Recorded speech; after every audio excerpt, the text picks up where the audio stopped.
Olá, meus queridos, sejam bem-vindos diretamente de Dois Córregos, interior de São Paulo. Eu, André Massolini, peço licença para falar com você. Vamos então ao áudio dela que diz assim: André, boa noite. André, você fala bastante sobre autoestima, sobre fazer terapia e tudo mais. Eu concordo, né? Realmente a gente tem que buscar um autoconhecimento para ter autoestima, amor próprio, enfim. Mas, assim, por exemplo, eu já fiz terapia há bastante tempo e ainda assim eu acho que eu não estou num nível assim, de autoestima e amor próprio. Então, como que você abordaria essa situação? Quais ferramentas você trabalha ou você acha que é viável para ser feita? Porque, não sei, acho que só conversando, só falando, você acha que só isso já aumenta, já melhora? Sei lá, porque parece que não foi tão produtivo assim.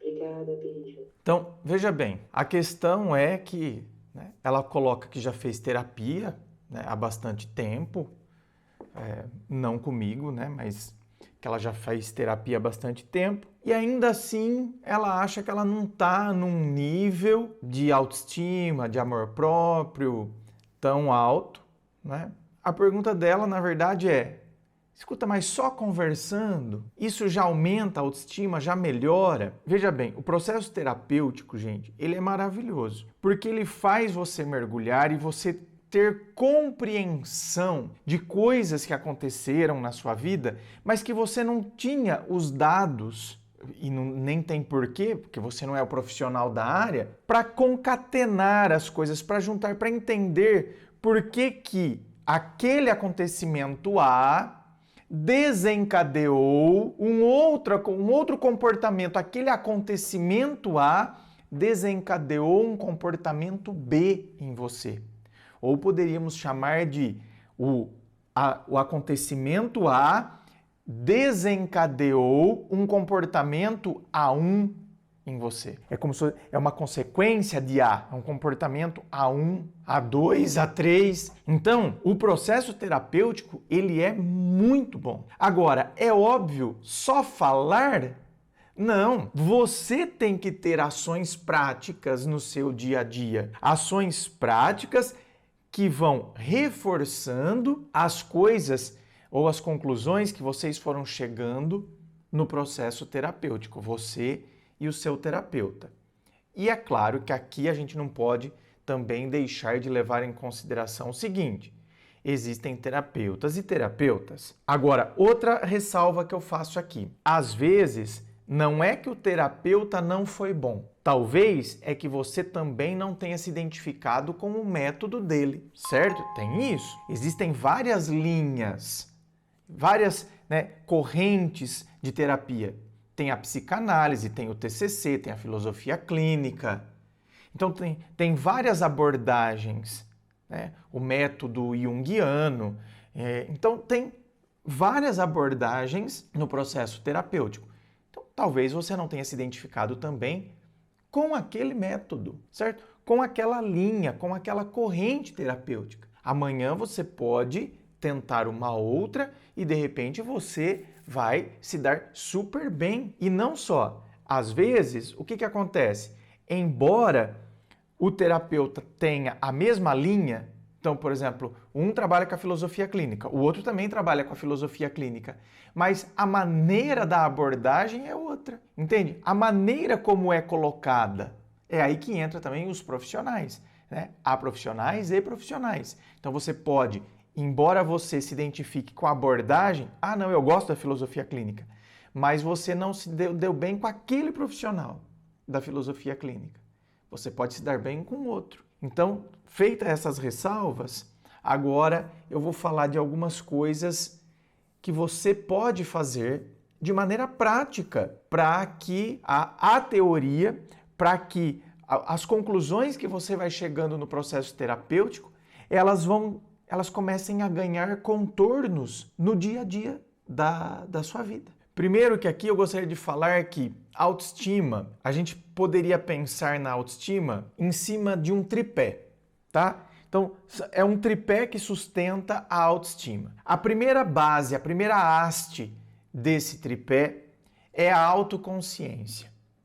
Então, a autoconsciência, eu ter consciência de quem eu sou, das minhas virtudes, das minhas qualidades, dos meus defeitos, dos meus limites, os meus pontos fracos, os meus pontos fortes. E isso, tá vendo? É o processo terapêutico que ajuda muito. O processo terapêutico vai fazendo eu ter consciência de mim mesmo, autoconsciência, quem eu sou. Eu vou me livrando muitas vezes no processo terapêutico, quando eu vou conversando com o terapeuta, e o terapeuta vai me ajudando a entender, eu vou me livrando das cargas que os outros foram colocando e eu fui pegando para mim. Então eu vou tirando essas cargas, e se eu vou tirando essas cargas, vai ficando quem? Eu. Vai ficando eu comigo mesmo. Então é aí que eu vou tendo consciência, vou tendo essa autoconsciência. Quem eu sou, né? Qualidades, defeitos, pontos fracos, pontos fortes. Quem sou eu? O que eu quero para mim? Como eu enxergo a minha vida? Então esse é o primeiro tripé. É o tripé da autoconsciência. O segundo tripé é a ação prática. Então, conforme eu vou me descobrindo, vou me percebendo, então, por exemplo, eu percebo que tinha muita influência dos outros. Então, eu queria me adequar ao que o outro, que eu achava que o outro gostaria que eu fosse. Eu vivi nisso, então eu descobri isso, tomei posse disso através da autoconsciência. Tá, e agora? Agora eu tenho que ter ação prática. Então, amanhã eu preciso sair da zona de conforto. Era uma zona de conforto, eu me habituei com aquilo, a agir de acordo com aquilo que eu acredito que seria aprovado pelos outros. Tá, então agora eu cheguei à conclusão. Tá, eu não gosto disso, eu gosto disso aqui. Então agora eu tenho que me desafiar a sair daquela zona de conforto. Eu preciso mostrar que eu gosto disso aqui. Então tá vendo? O segundo tripé da autoestima é a ação prática. Eu tomei consciência que eu agi a partir dos outros, agora eu preciso agir a partir de mim. Então agora eu preciso dar o passo. Não é o terapeuta não vai me pegar no colo. O terapeuta não vai pegar na minha mãozinha e falar assim, não, você vai falar isso aqui. O terapeuta não vai entrar lá na ação prática da minha vida e vai me defender diante do outro. Vai falar, não, ela não pensa isso, ela pensa isso aqui, ó. Você tá vendo? É a minha ação prática. Então, a ação prática depende do indivíduo, do sujeito. E o terceiro tripé, né, na sustentação da autoestima, é a autocompaixão. Então, como eu me trato? Escuta, quando eu erro, eu malho? É porque eu faço tudo errado mesmo. Ou eu me acolho? Ou eu me acolho mostrando a mim mesmo que errar é humano. Porque, tá vendo? Essa frase, errar é humano, nossa, é uma frase de para-choque de caminhão. Nossa, todo mundo fala. Tá, mas eu pratico isso? Olha lá, a prática. Eu pratico isso na minha vida? É fácil eu falar para os outros, eu soltar essa frase clichê. Errar é humano, errar é humano. Quem nunca é? Ninguém é perfeito. Tá? É fácil ficar soltando isso aos quatro ventos. Agora, tá, e de maneira prática na minha vida. Porque eu falo para os outros que errar é humano, mas para mim é como se o erro fosse a morte. Eu não posso errar. Eu me cobro, eu me diminuo, eu me inferiorizo. Então, o terceiro tripé da sustentação da autoestima é a autocompaixão.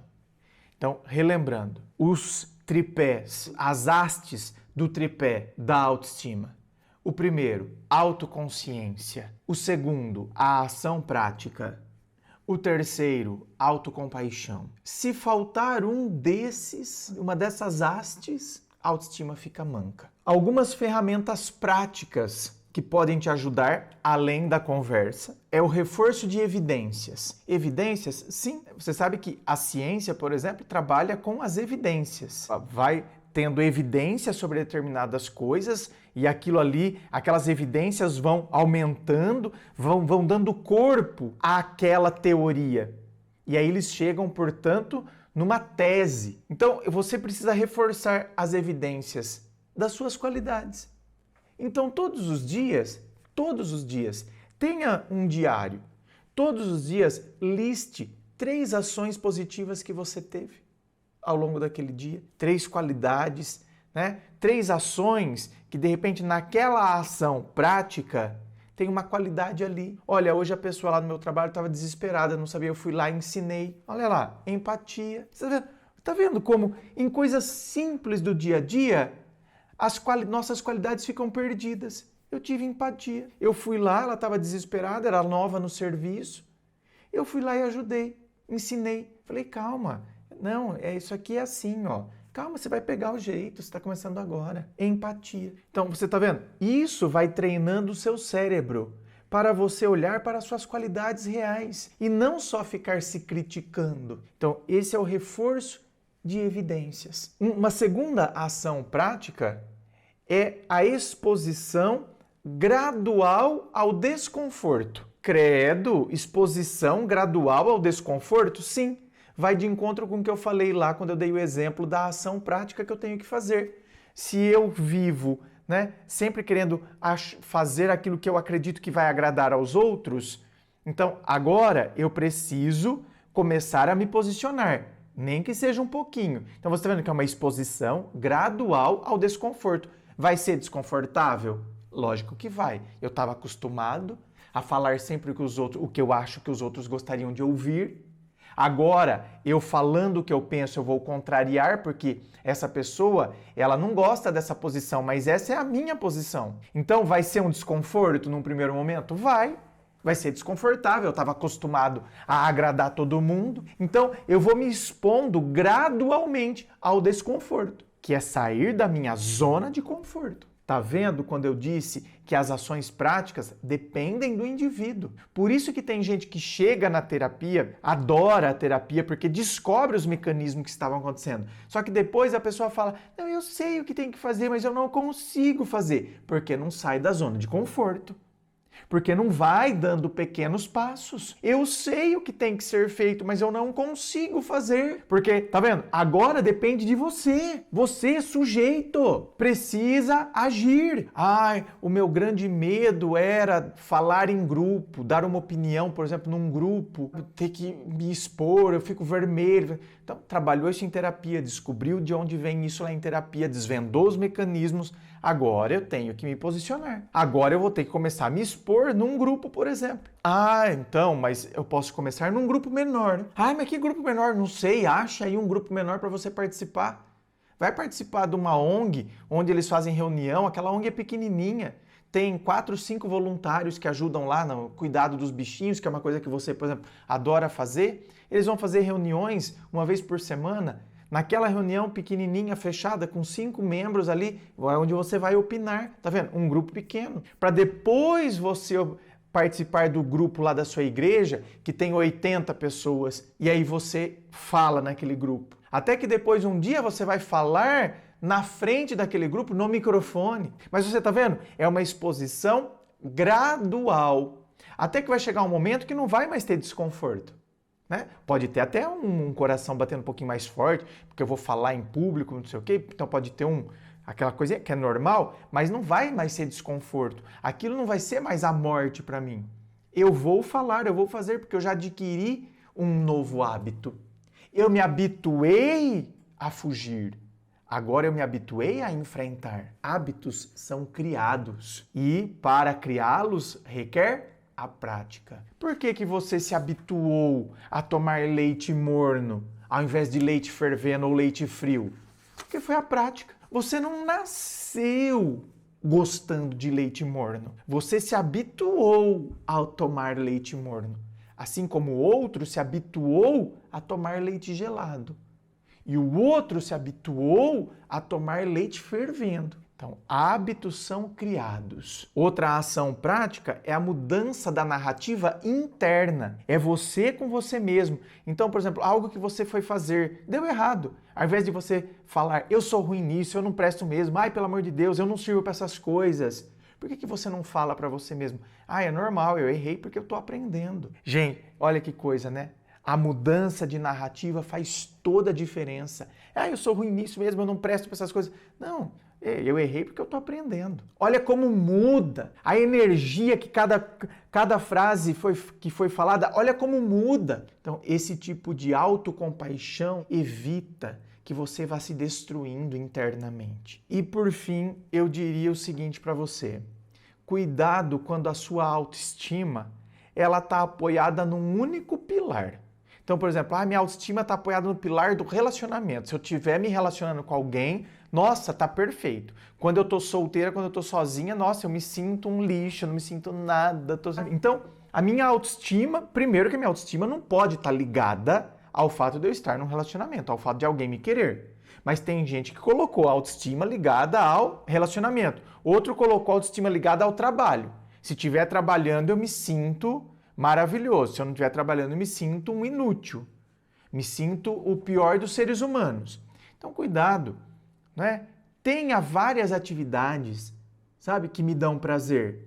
O relacionamento pode me dar prazer, o trabalho pode me dar prazer, o hobby, eu tenho que ter um hobby, pelo amor de Deus, o lazer. Então, atividade, sabe, espiritualidade, o lazer, uma atividade física, a saúde, eu cuidar da minha saúde, eu olhar para mim. Então, olha, são várias correntes, vários pilares que eu posso estar, sabe, olhando e percebendo. E olha só, todos eles são importantes.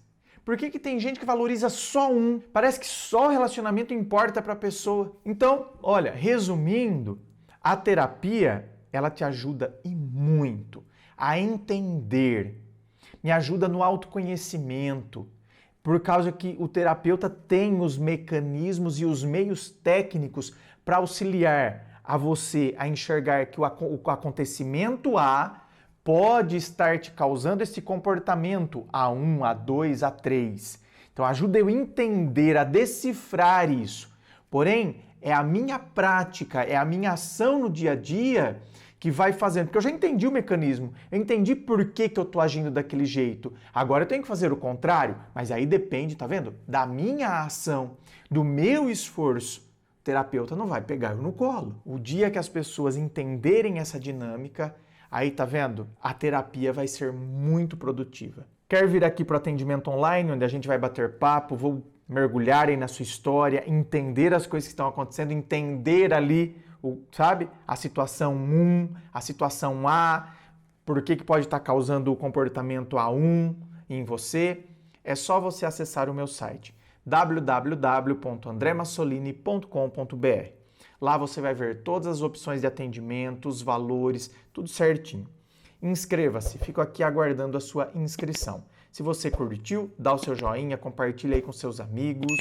Muito obrigado, beijo no coração e, é claro, um forte abraço.